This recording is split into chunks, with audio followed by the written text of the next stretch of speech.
Estamos entonces en el capítulo 15. Ellos vienen saliendo de una situación bastante especial.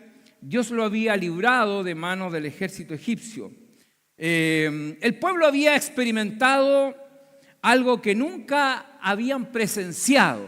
Sus ojos nunca habían visto de esta manera a Dios obrando a través de Moisés y Aarón.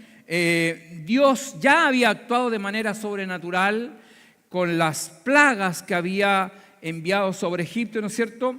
Y más de alguno quizás no pudo evidenciar de la manera cómo estaba siendo afectada la población egipcia, porque recuerden que ellos estaban en otro sector, en otra, no sé si provincia, en Gosén, ahí estaban ellos, y ahí la verdad es que estaban prácticamente blindados de todo lo que estaba ocurriendo. Pero en esta oportunidad ellos fueron testigos oculares de lo que Dios había hecho. Una de las cosas más impactantes que había ocurrido, ¿no es cierto?, en la última plaga, había pasado la muerte. Dios había así establecido, ¿no es cierto?, que los primogénitos de los egipcios, tanto humanos y animales, ellos morirían, ¿no es cierto? No así el pueblo hebreo. Y esta noticia fue de gran impacto, por lo tanto todos estaban enterados de lo que había ocurrido en los hogares egipcios. Esto llevó al faraón a sacar un comunicado, ¿no es cierto?, un decreto de que el pueblo hebreo tenía que irse ya, tenían que irse de manera urgente de ese lugar, porque el temor que de ellos era que probablemente Dios iba a exterminar a toda la nación. Entonces, en la medida que más rápido se fueran, iban a haber menos muertos en la población egipcia.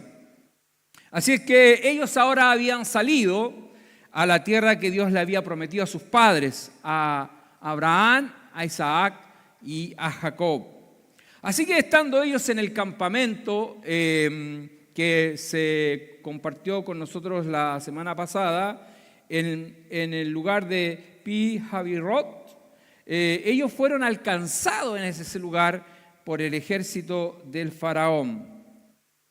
Dios ya le había indicado a Moisés que lo llevaría a Canaán, pero en esta oportunidad la ruta no sería la ruta más corta, no sería la ruta más corta.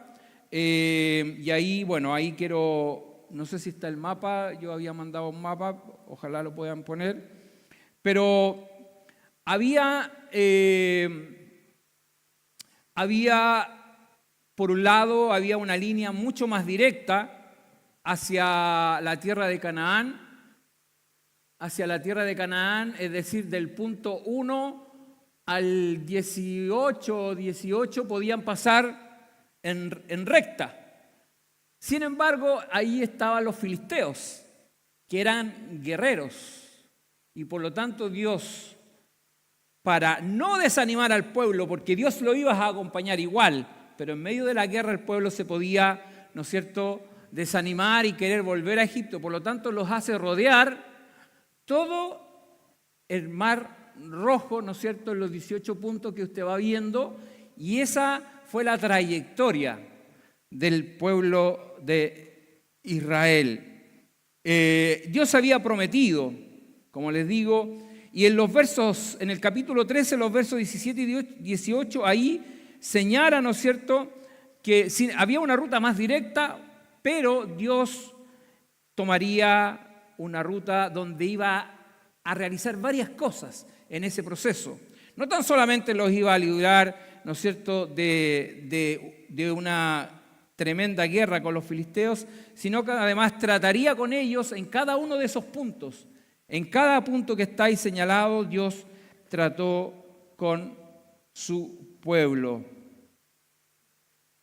Dios le había ya hablado a Moisés lo que ocurriría cuando ellos ya salieran de Egipto, ¿no es cierto?, que el faraón nuevamente endurecería su corazón malo, ¿no es cierto?, y iría tras ellos para capturarlos y hacerlos volver a Egipto. Así es que cuando el pueblo de Israel visualmente ven que el ejército egipcio viene tras de ellos, tuvieron gran temor y gran miedo. Y así lo compartió el domingo pasado nuestro hermano Carlos en Éxodo 14, 13, ¿no es cierto? Donde el pueblo estaba lleno de temor, pero Dios, que había prometido sacarlo de ese lugar a través de Moisés, le habló al pueblo de Israel y dijo: no temáis, ¿no es cierto? No temáis, estad firme y ved la salvación que Jehová hará hoy con vosotros, ¿no es cierto? Porque los egipcios que hoy habéis visto, nunca más para siempre los veréis. Así es que lo que ocurrió ahí, después de que Dios transmitió estas palabras de tranquilidad al pueblo, ellos vieron la gloria de Dios de manera extraordinaria. Sus ojos fueron testigos de que este gran ejército eran capitanes, eran los máximos estrategas, habían desaparecido, ¿no es cierto?, en medio del mar Rojo. Y esta vivencia extraordinaria, ¿no es cierto?, ellos nunca antes la habían visto, ni menos ellos pasar por agua, por tierra seca, dice la palabra del Señor, donde se formaron prácticamente dos muros de un lado del otro, donde el pueblo pasó en seco. Así que el pueblo había sido testigos del poder de Dios y ellos no podían mantenerse en silencio. Fíjese que habían pasado ya, recuérdense que eran 430 años de esclavitud. Ellos habían sido testigos de las 10 plagas. Estos son los eventos que estoy mencionando. Estas plagas durante 3 meses se estuvieron manifestando, más o menos el tiempo que Dios estuvo tratando con Faraón. Ellos habían sido testigos entonces también de abrirse el mar Rojo, ¿no es cierto? Las paredes se abrieron como en 2 paredes. Y luego habían visto desaparecer al ejército egipcio. Así es que eran cosas en tan corto tiempo que ellos habían experimentado. Habían pasado 430 años y nunca habían visto lo que hoy, o en el momento contemporáneo, ellos estaban evidenciando del poder de Dios. Ellos sabían que eran indefensos frente a todo lo que se venía. Ya lo habíamos conversado antes, era un pueblo que estaba esclavo, ellos no eran guerreros. Por lo tanto, era imposible que pudieran liberarse del brazo armado de Faraón si no era por algo extraordinario. Y eso es lo que ellos vivieron, algo extraordinario. Ellos podían dimensionar el problema en el que estaban. Incluso cuando estaban ya en este lugar, viendo el ejército que se les venía encima, ellos podían dimensionar el problema, pero no la solución.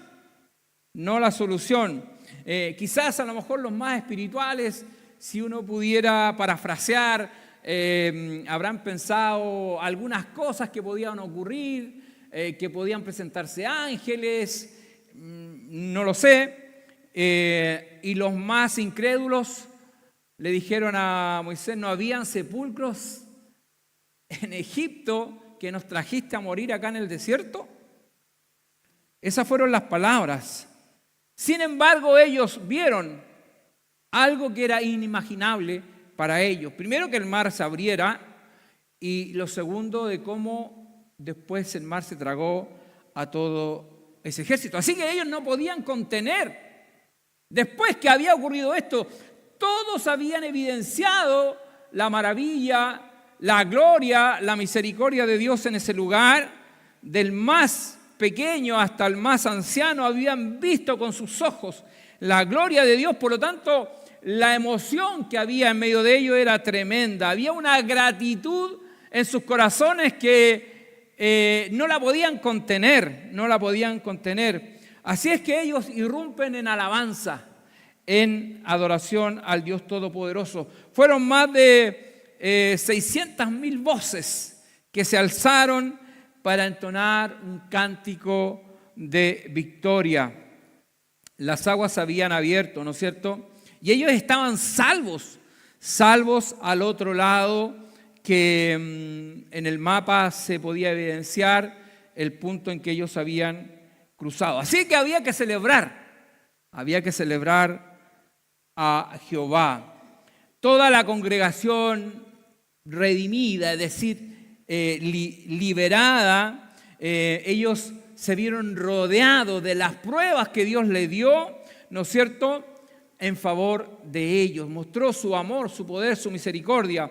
Así es que en ello había un canto de triunfo, y es lo que vamos a compartir esta mañana. Son 4 puntos que quiero tratar. Uno es la alabanza. La alabanza debe ser Dios y Cristo céntrica. Eso es lo que vamos a aprender. La alabanza a Dios tiene que ser Dios en el centro y Cristo en el centro. Dios y Cristo de manera céntrica. 2, la alabanza es un arma potente contra el enemigo. La alabanza es un arma potente contra el enemigo.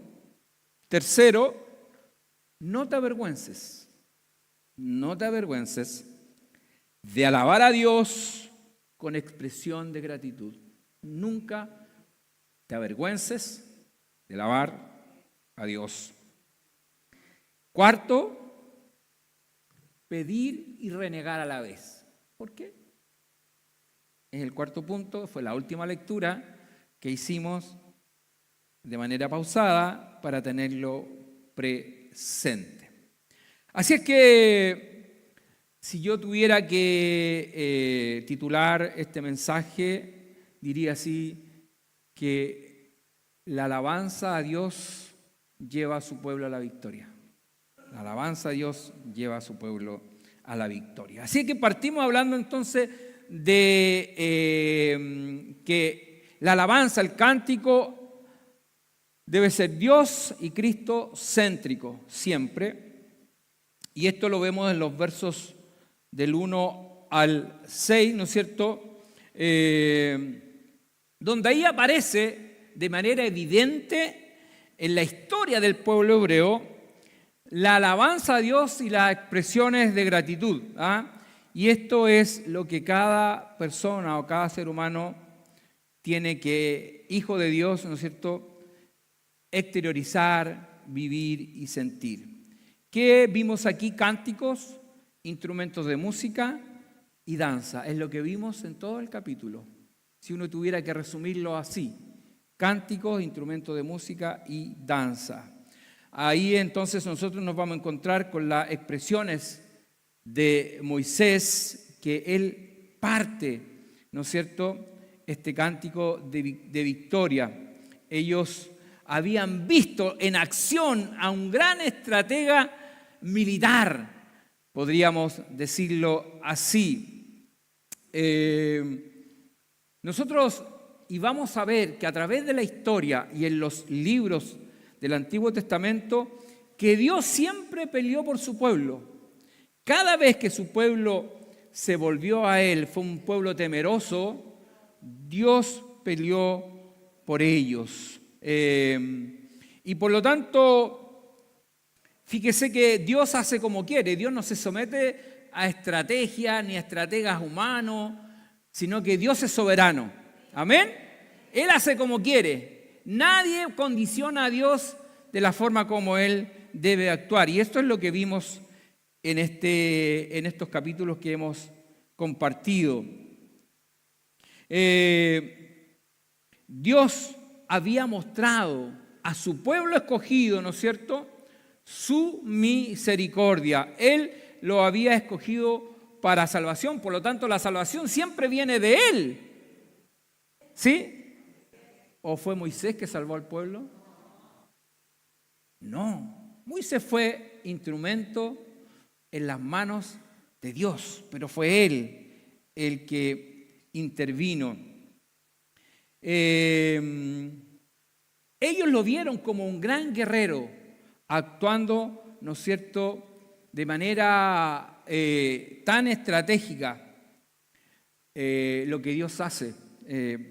Y a él no hay ejército que pueda vencerlo, ni siquiera las huestes de maldad que nosotros más de alguna vez hemos compartido, ¿no es cierto?, cómo las huestes de maldad que se mueven en las regiones celestes y que de alguna manera quieren atentar contra el pueblo de Dios, pero la mano de Dios está siempre ahí para contenerlos. Así es que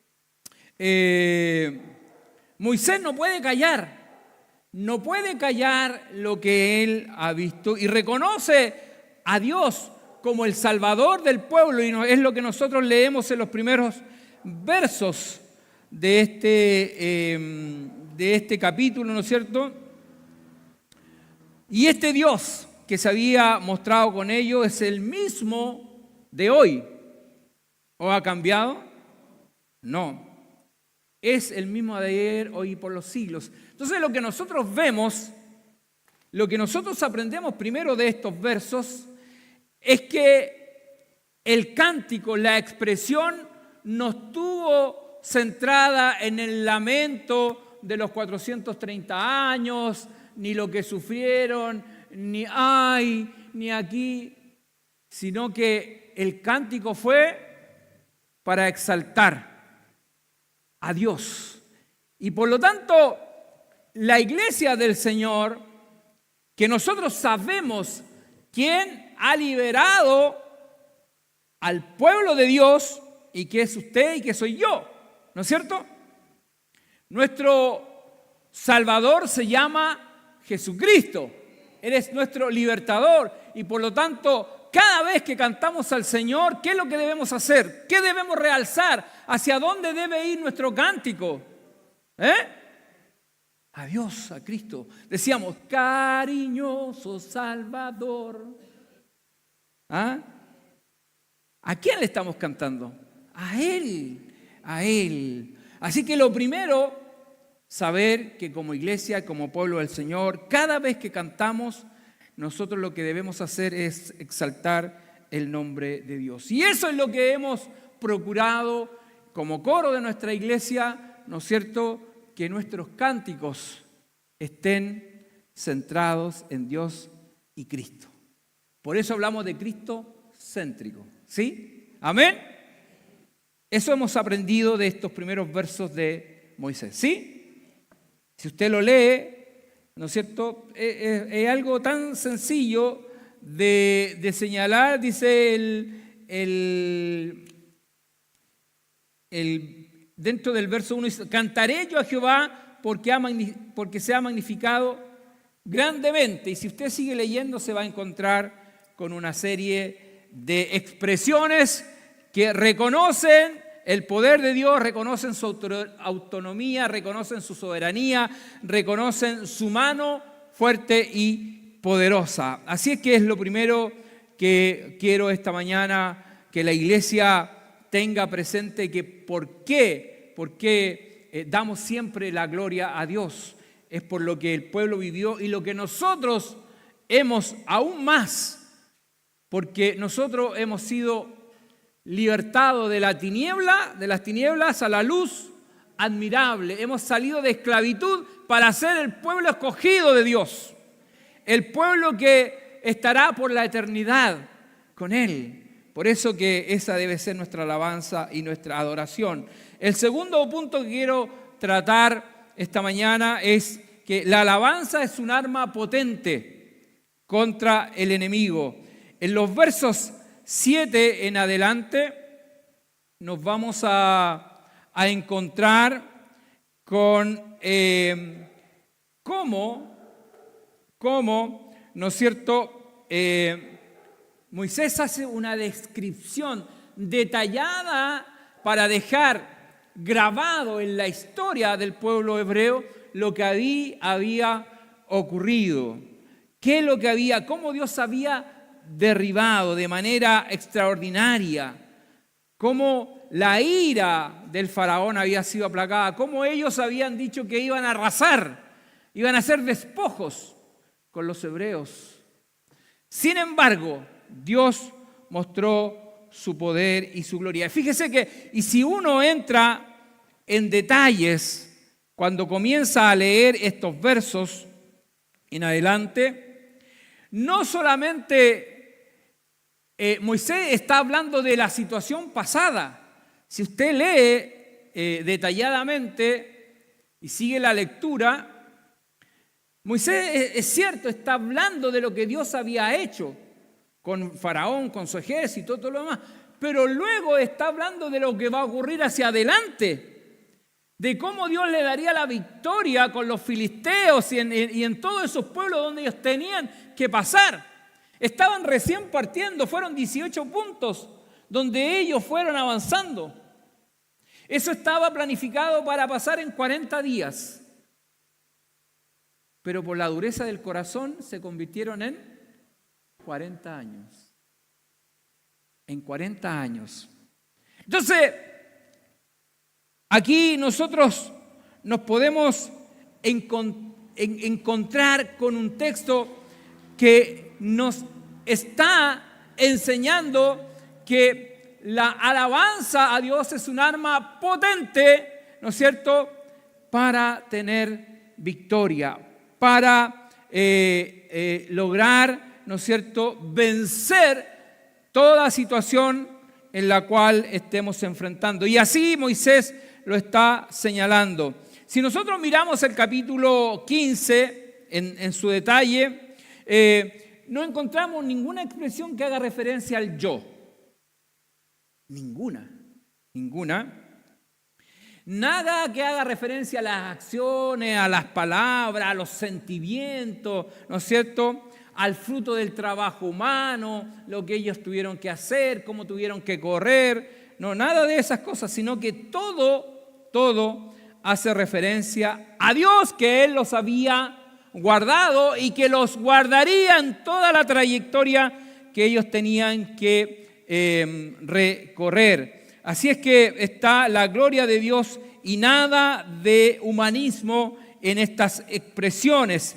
Y es de esta manera es la que debe ocurrir también en el culto, donde nosotros adoramos y alabamos al Señor. Queda fuera nuestro yo, queda fuera todo aquello que significa la humanidad misma, el humanismo que muchas veces aparece en cada uno de nosotros. Cristo el que lo llena todo. Y en esas expresiones de alabanza, de adoración al Señor, ellos lo que estaban con sus palabras, porque ellos lo estaban diciendo, estaban confesando con su boca para salvación, como dice Romanos 10. Y por lo tanto la alabanza es un arma poderosa para enfrentar todas aquellas cosas que muchas veces nos tienen desanimados, nos tienen coloquialmente, como se dice, bajoneados, ¿no es cierto?, por las circunstancias que nos toca vivir cada día. Así es que el pueblo no podía quedarse indiferente ante lo que habían visto. Aflora la alabanza de manera potente dentro de un pueblo redimido y cantan a aquel que los libró. Y el verso 11 dice: ¿quién como tú, oh Jehová, entre los dioses? ¿Quién como tú, magnífico en santidad, terrible en maravillosas hazañas, hacedor de prodigios? Así que esto nos enseña que en la alabanza, cuando decimos que en realidad que Dios tiene misericordia del enfermo, que Dios en las pruebas, Él nos anima, en definitiva lo que estamos usando la alabanza como un arma poderosa para vencer al enemigo. Quizás hay oportunidades que no sabemos ni siquiera orar frente a una situación que estamos viviendo, pero Dios ha inspirado a hombres de Dios y nos han dejado hermosas alabanzas, las cuales deben estar en nuestra boca ¿No es cierto? Frente al problema, frente a la situación, frente a la adversidad, cuando esa alabanza viene a tu mente y viene a tu boca, no te quedes callado. En el lugar donde estás, sobre todo si estás en un lugar donde estás solo, ¿no es cierto? Tienes la oportunidad de alabar a Dios, no te reprimas, porque alabar al Señor es también, de alguna manera, poner palabra profética en tu boca para decir que Dios será contigo en toda la trayectoria y en todo lo que tengas que vivir. Así es que de esta manera pasamos al punto 3, que lo que quiero compartir acá es que nunca te avergüences de alabar a Dios y tener danza como una expresión de gratitud. Fíjese que en los versos 20 al 21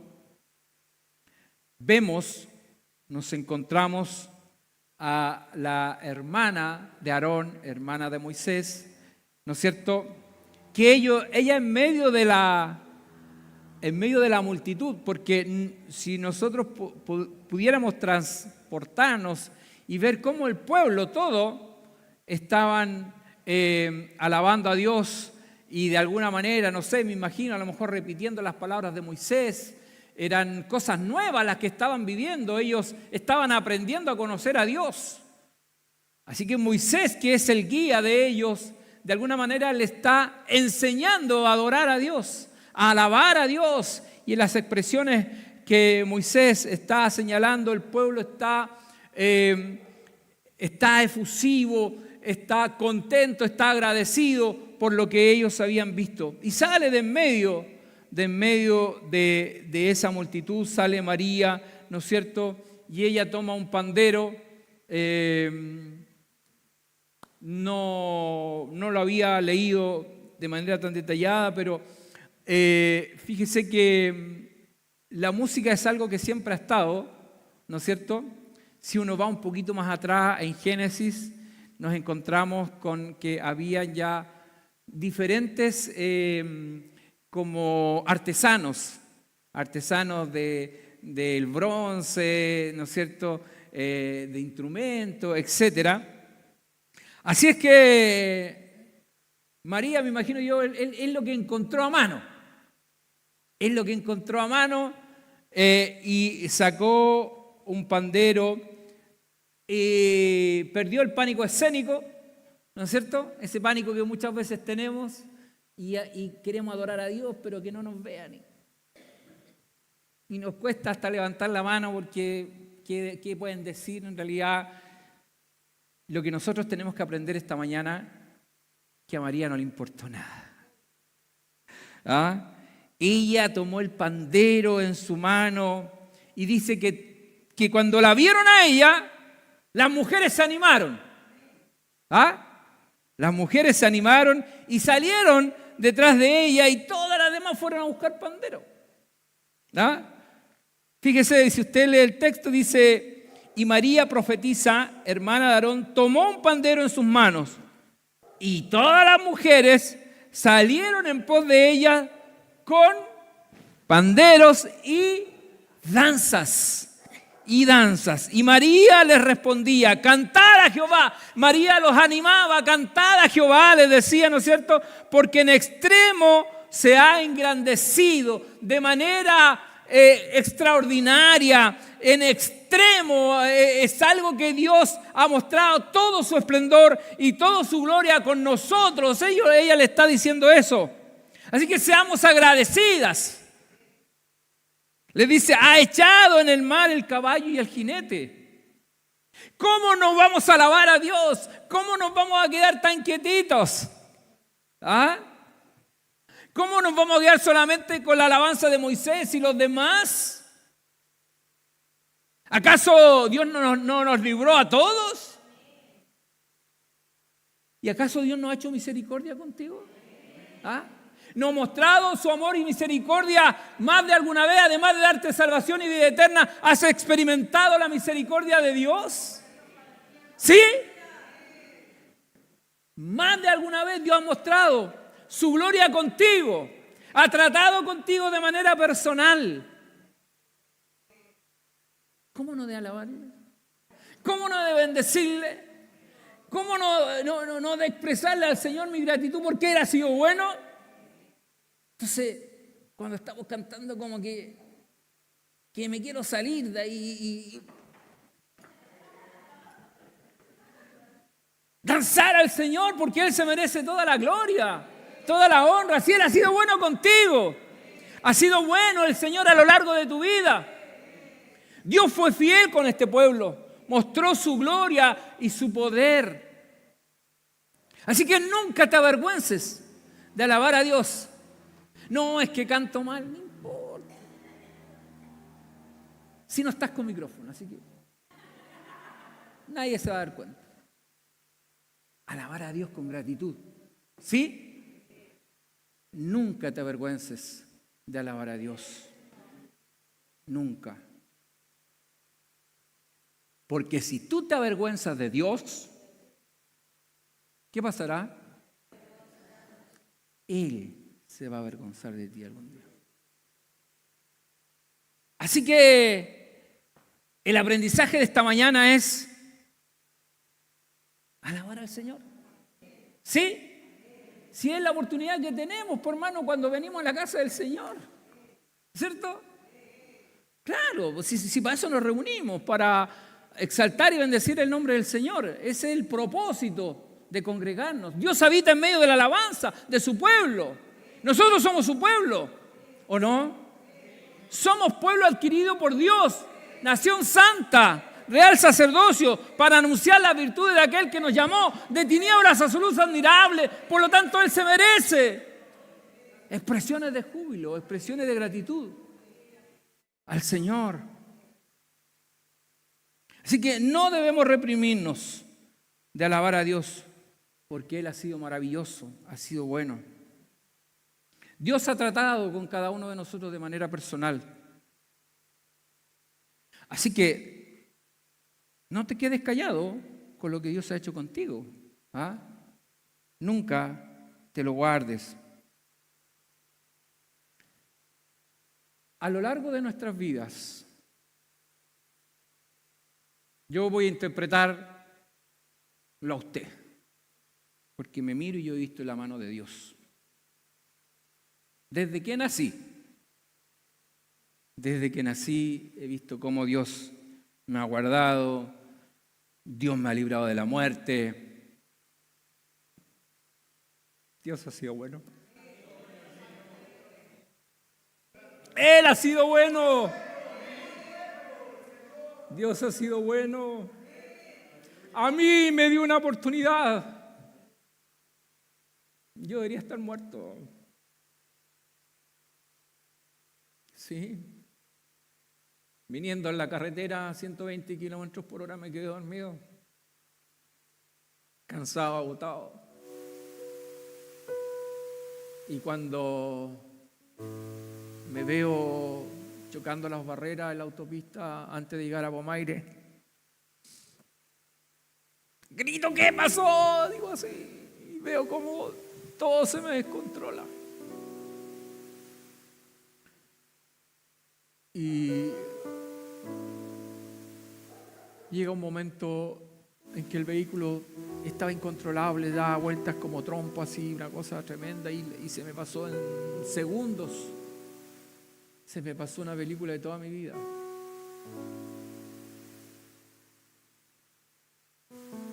Y vi cómo la mano de Dios me libró de la muerte. Yo no sabía si estaba muerto, si estaba vivo, la verdad.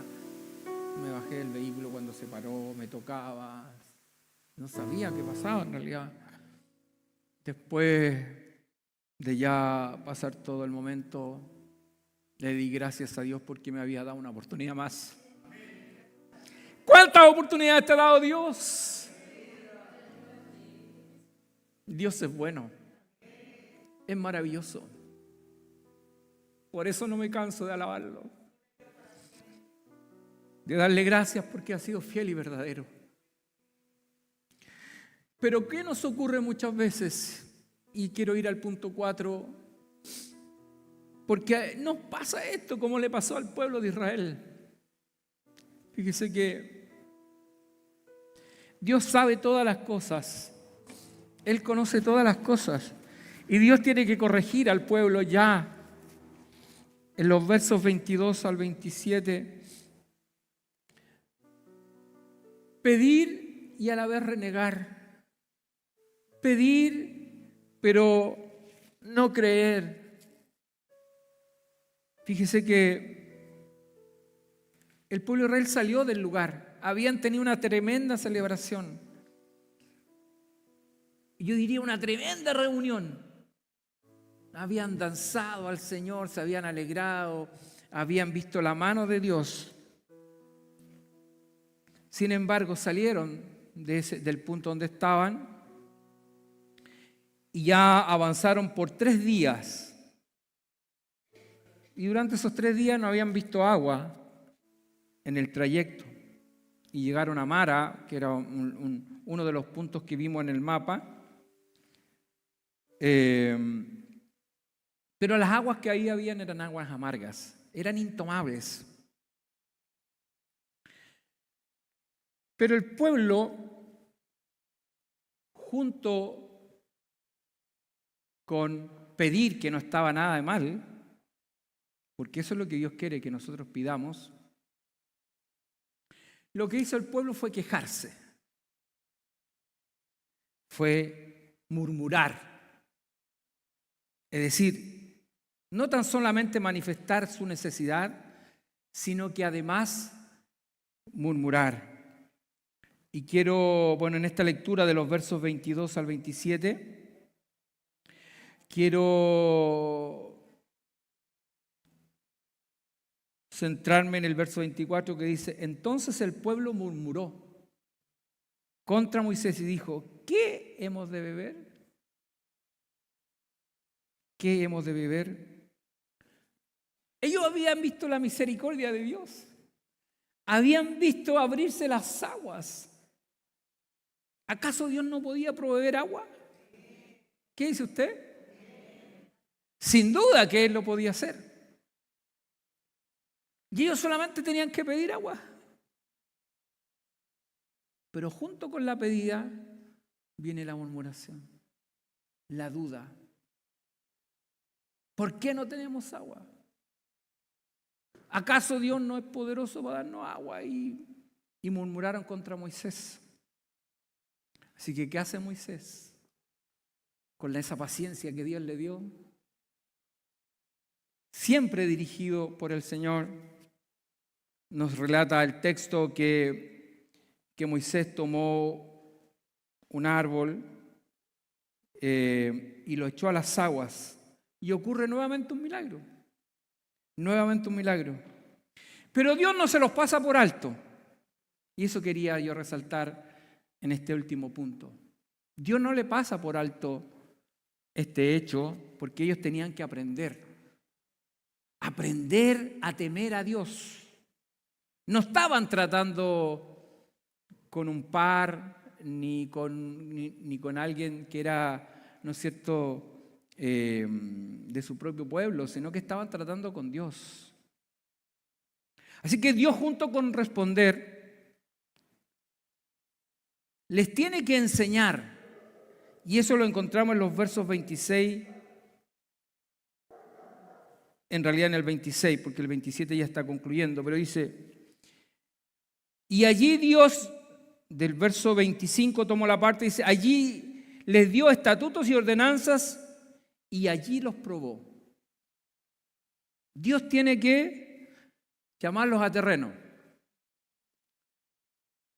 y ya ponerlo en su lugar. Y les dice: si oyeres atentamente la voz de Jehová, tu Dios, e hicieres lo recto delante de sus ojos, y dieres oído a sus mandamientos, y guardares todos sus estatutos, ninguna enfermedad de la que envié a los egipcios te enviaré a ti, porque yo soy Jehová tu sanador. Así es que Dios le lee la carta, ¿no es cierto? Muchachos, aquí yo soy el Dios que los saqué para salvación. Y por lo tanto, cuando ustedes tengan necesidad, en el fondo le está diciendo eso, pídanmelo. No tienen necesidad de agregar más cosas, no tienen necesidad de murmurar, no tienen necesidad de poner en duda mi palabra. Eso le está diciendo. Si yo lo saqué para llevarlo a la tierra de Canaán, no los voy a dejar aquí abandonados que se mueran de sed y se deshidraten. ¿Tiene sentido, no? Tiene todo el sentido. Así es que había una necesidad natural en ellos. Claro que tenían necesidad de agua, necesitaban hidratarse. Las aguas que habían llegado eran amargas, eran muy malas. Pero la actitud del pueblo, habiendo visto la gloria de Dios, habían pasado 3 días que habían vivido eso extraordinario. Y así somos. No nos admiremos de los hermanos hebreos, porque así somos. A lo mejor soy yo nomás. De nuevo, usted me deja con la duda. Yo creo que todos somos así como olvidadizos, ¿no? Ya pasó, ya lo hizo, ya me olvidé. Pero no es así. Así que Dios tiene que intervenir porque el pueblo murmuró contra Moisés. Así es que Dios, que sabe todas las cosas, obviamente proveyó todo lo necesario y nos vamos a encontrar a lo largo del camino con que hay muchas cosas más que ocurren. Pero Dios no le puede pasar por alto esta situación y por eso que le da las instrucciones claras. Si oyeres atentamente la voz de Jehová tu Dios. Esa es la recomendación. Si oyeres atentamente la voz de Jehová tu Dios. Y viene todo lo que ya he compartido con ustedes. Así es que estar atento a la palabra del Señor es algo importante. Guardarla en nuestros corazones para que podamos aplicarla en nuestra vida es mucho más. Eso es lo que Dios quiere de cada uno de sus hijos. Frente a la adversidad, frente al problema, frente a la dificultad, no está mal recurrir a Dios, todo lo contrario, debemos recurrir a Él. Él está esperando. Él está esperando que tú presentes tu petición, tu causa, tu rogativa. Él lo está esperando, pero con fe, creyendo que Él va a hacer misericordia. Amén. Y sin ponerles condiciones a Dios, ¿no es que a veces le ponemos condiciones? Le ponemos condiciones, que Él lo haga de acuerdo a nuestra expectativa, de acuerdo a lo que nosotros creemos que Dios tiene que hacer, porque a veces creemos que somos más sabios. Pero no, Dios es soberano y hace como quiere. Amén. Él es soberano y hace como quiere. Ahora, ¿Dios te va a dar la salida? Sí. ¿Lo va a hacer como tú quieres? No. Fíjese que el pueblo estaba ahí, estaban mirando que venía el ejército egipcio. ¿Qué hacemos? ¿Qué irá a venir? ¿Va a haber algo que nos va a levantar de aquí? A lo mejor va a venir una cosa sobrenatural. No. Nada de lo que pensaban ocurrió. Dios abrió las aguas y el pueblo pasó en seco. Y eso es lo que Dios quiere hacer contigo. Dios pelea por ti. No eres tú, es Dios. Es Dios pelea nuestras batallas y con esto estoy concluyendo. Fíjese que en nuestros tiempos hay huestes de maldad. Hay huestes de maldad como Satanás y sus ejércitos. Ellos están haciendo estragos en un mundo esclavo, en un mundo sin Cristo. Y quizás causando mucho temor y mucho miedo. Y muchas veces el pueblo de Dios también está atemorizado.